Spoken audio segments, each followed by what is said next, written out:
What's up, guys? Welcome to I-90 Sports. What's up?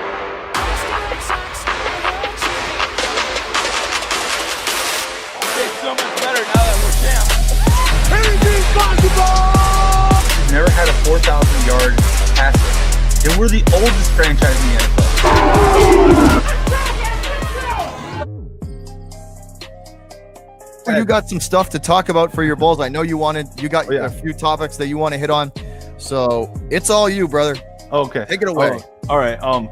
We had absolutely 0.00% chance of re-signing Lauri Markkanen, unless he was dirt cheap, I suppose, and he'd come off the bench.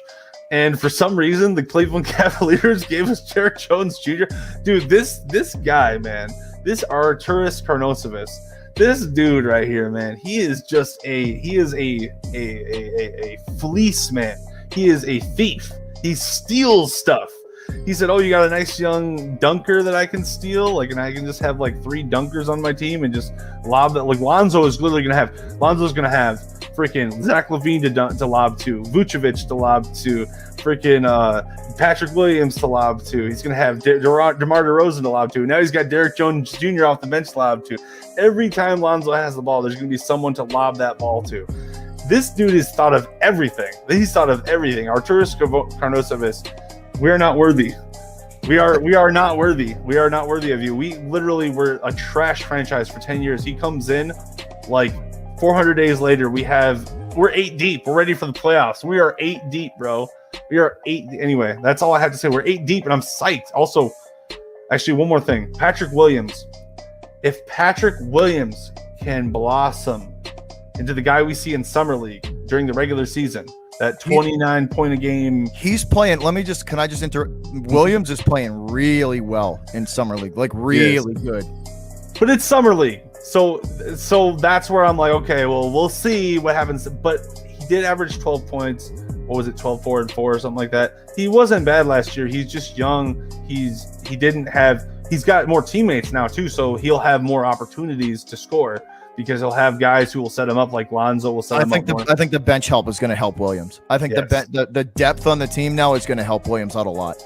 There's going to be more spacing on the floor because there's people who can shoot, there's people who can dunk. There's going to be more opportunities for Williams to grow.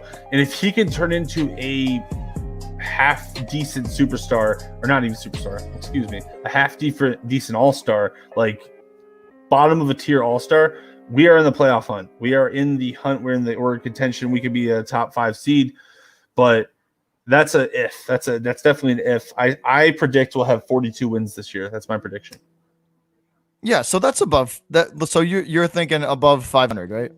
Yeah, slightly above 500. I think we'll make the 7th or 8th seed, which is good for us. We talked about it in episode 1. The 7th and 8th seed for the Bulls, I think, was definitely before a lot of the moves were made. I think was an absolute, absolutely attainable feat for them. Yeah. Now, the 7-8, I think they could I think they're kind of a shoe in there in one of those spots.